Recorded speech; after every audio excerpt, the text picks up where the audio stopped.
स्वास्थ्य जागरूकता की हालत कुछ ऐसी है कि जगह जगह डेंगू मलेरिया फैलाने वाले जानलेवा मच्छर पाए जा रहे हैं और यदि उपचार के लिए अस्पताल जाए तो न ही उचित संख्या में बेड है और न ही जांच के लिए उचित उपकरण।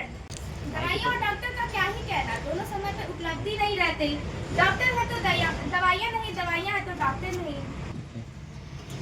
मच्छरों की रोकथाम के लिए कुछ उपाय हैं, जैसे कचड़ों का सही निस्तारण करें और कहीं भी पानी का जमाव न होने दें।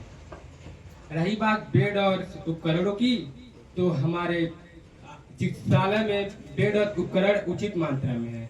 मैं मानता हूँ उसमें कुछ खराबी है, तो उसका बदलने का बात हम लोग पिछले मीटिंग में किए हैं।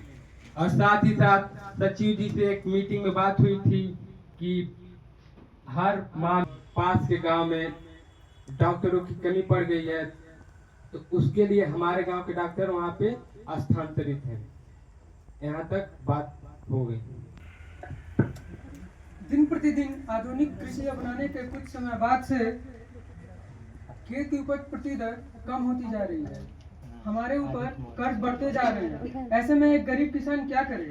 आधुनिक कृषि को अपनाने के चक्कर में हमने अपने पारंपरिक कृषि को भूल ही गया है। आज से 5 साल पहले हमारे गांव में मृदा परीक्षण किया गया, जिसमें मिट्टी की जान यानी ऑर्गेनिक कार्बन की मात्रा 80 से 90% हुआ करती थी। आज उसकी 10% की दर से घटकर 20 से 30% ही रह गई है। जान यह समझ नहीं पाते हैं कि यदि हम खेतों में 2 मुट्ठी फर्टिलाइजर डाल रहे हैं तो 6-7 मुट्ठी जैविक खाद भी डालना जरूरी है। पर ऐसा जो इन ऑर्गेनिक कार्बन का स्रोत है, हमारी भैंस और गौ माता, हमने उनको त्याग ही कर दिया है।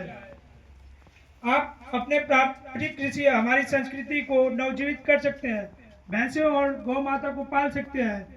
अंत में मैं बस इतना कहना चाहूंगा कि ना तो हमें पूरी तरह पारंपरिक कृषि पर निर्भर रहना है, ना ही आधुनिक कृषि पर। दोनों एक दूसरे के पूरक है। धन्यवाद। जय जवान जय किसान।